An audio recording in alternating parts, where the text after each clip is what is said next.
Hey everybody, Pastor Todd here coming to you from the narthex. It's the doors right there, sanctuary is right there, fellowship all behind me, kind of an intersection of people moving through the church. That's why we put this welcome sign here, and we actually put the spring sign up today. Look at those flowers, very excited about this. March 20th, the first day of spring, which means we're almost halfway through Lent, the 19th day in Lent. Yesterday, instead of the reflections, I read a poem. Yesterday's was When Death Comes, very powerful and meaningful by Mary Oliver. I thought I'd do that again today. This one's called Lent 1966 by Madeline L'Engle. And it reads thus. It is my Lent to break my Lent, to eat when I would fast, to know when slender strength is spent, take shelter from the blast, when I would run with wind and rain, to sleep when I would watch. It is my Lent to smile at pain, but not ignore its touch. It is my Lent to listen well when I would be alone, to talk when I would rather dwell in silence, turn from none, who call on me to try to see that what is truly meant is not my choice.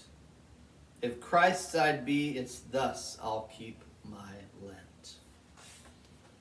This is a powerful reflection about our decisions, and we're certainly dwelling on that concept during this Lent. What we decide to do, the power that God has given us to decide, and what we do with that power to decide. So I know it may be obtuse for your pastor to say, but I hope that it's been challenging. I hope you've really pushed yourself. I hope you've had moments of struggle, because that means you have an opportunity to truly grow.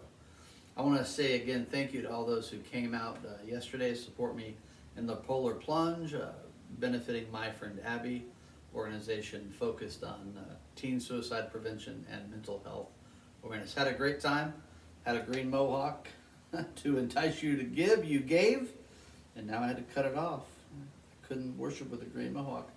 So thank you again, and as always, I want to push you to pray for someone in particular, that they may have a Lent that is meaningful.